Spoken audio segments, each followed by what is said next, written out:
welcome to those of you joining us on YouTube this morning, or whenever you're watching, actually. Today's theme, as I mentioned during the readings, is legacy. In case you didn't know, this weekend was Caron's spiritual retreat for alumni and friends. We had a smashing time, and all of you are invited to next year's retreat. I hope to see you all there.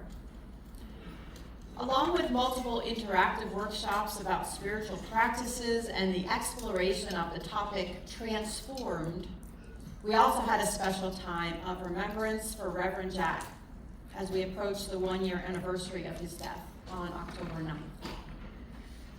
For those of you who do not know, Reverend Jack served as Director of Spiritual Care here for 16 years and impacted countless lives at Caron and beyond.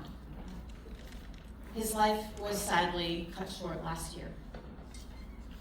So this theme of legacy is a nod to him and the impactful work he carried out here at Caron. So a little later in the service, if you like, you can share a few words about how Reverend Jack's legacy carries on through you today. But let's take a moment of silence now in his memory.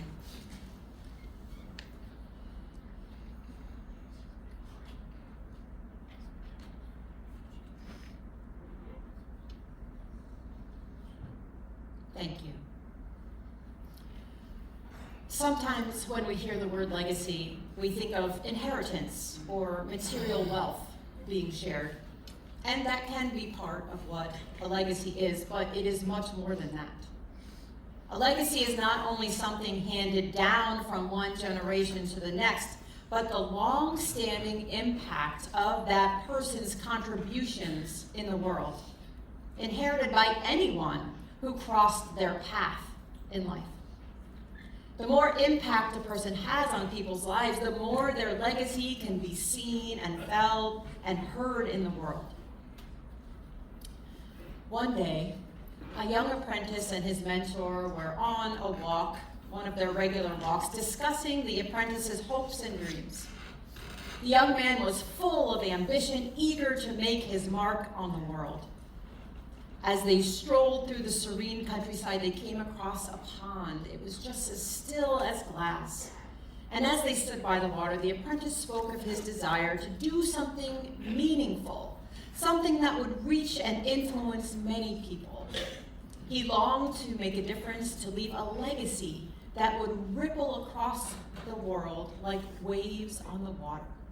Hearing this, the mentor bent down and picked up a small pebble, and with a flick of his wrist, he skipped the pebble across the pond.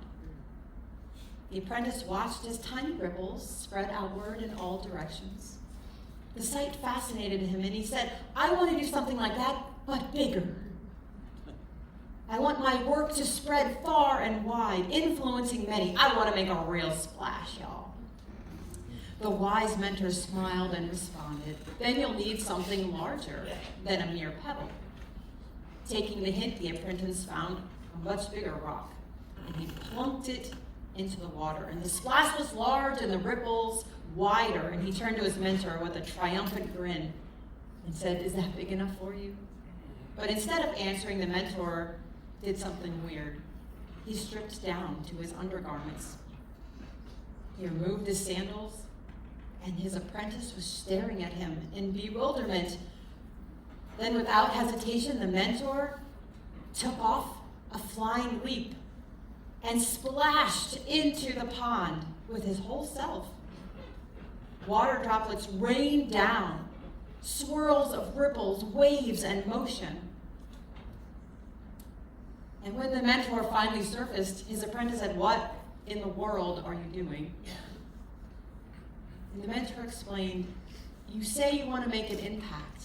You want to create something that truly reaches people. But real influence doesn't come from throwing a rock here and there.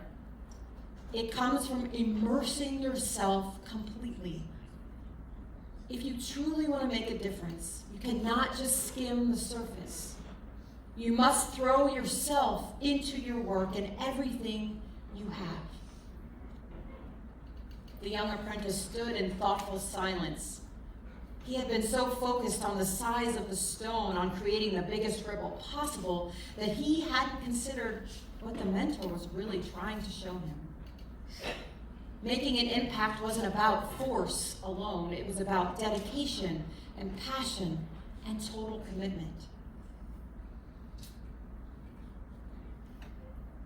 Legacy, or making a difference, is about being willing to put our full self into our life, whatever we're doing. While special equipment or qualifications can be helpful at times, the most important ingredient is right here. Our true self, who our higher power created us to be. It's about me being me and you being you. Each of us using the gifts that we have been given to live our lives each and every day. And when I say to use our gifts, they are part of who we are. They are part of our being. So again, the main thing we need is to be who we are and lead with heart. Now, I'm sure we can think of plenty of people who have left their mark on this world with their legacy. Mother Teresa comes to mind. Hardly a penny to her name. Yet, her legacy is larger than life. My guess is whoever you can think of, you might want what they had. Maybe it was integrity, or courage, kindness, or generosity, or gentleness. Thinking about Mother Teresa or anyone like that can be intimidating. It's easy to think, well, I'm not Mother Teresa, or Martin Luther King Jr., or Gandhi. No, but we all have our own legacy. And let's face it, we leave a legacy whether we want to or not. Basically, our legacy is what people remember about us when we are going to be gone. Maya Angelou said, I've learned that people will forget what you said, people will forget what you did, but people will never forget how you made them feel. And what we say and do does certainly impact how we make others feel, starting with those closest to us. There was an old man named Hero. He has struggled with the effects of evil and injustice in the world from the time he was a young boy. On his deathbed, he wrote this letter, hoping that others would benefit from the wisdom he has learned through his struggling. He wrote, "Dear friends and family, as you know, I have spent my life trying to change the world for the better. I have worked tirelessly, believing that with enough effort, I could make a difference. But now, as an old man, I have come to an important realization. At first, I tried to change the world. When I saw the world was too vast and stubborn to change, I focused on my nation. But I was only one man, and the nation did not change.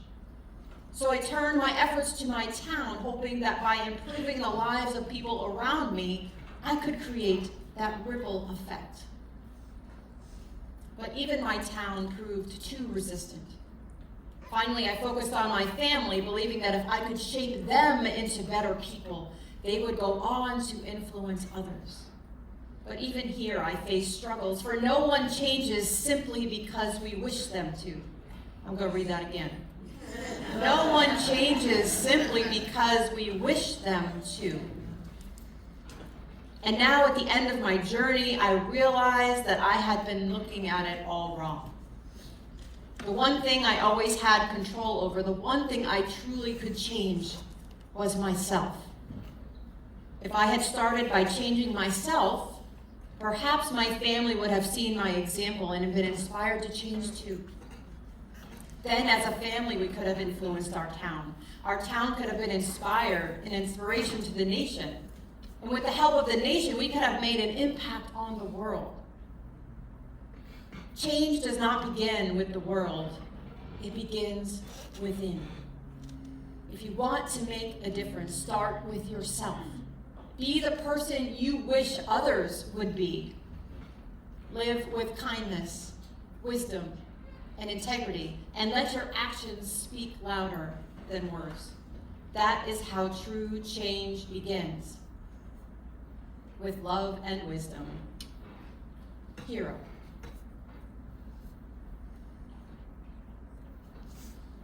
Our legacy is how we interact with others. Our legacy is how people feel when they're around us.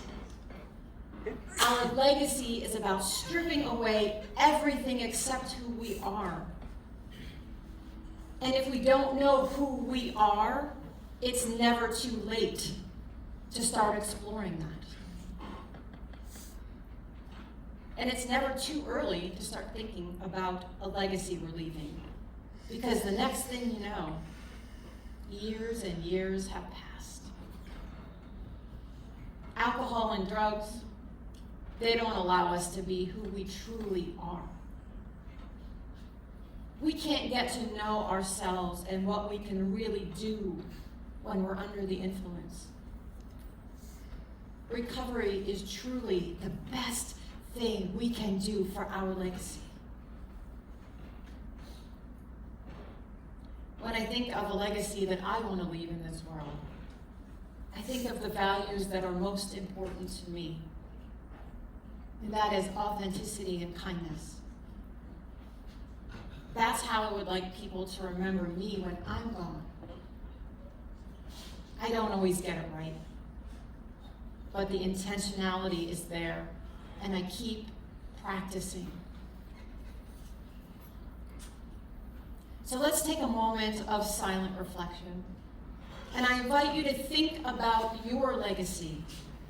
What do you want people to remember about you when you're gone?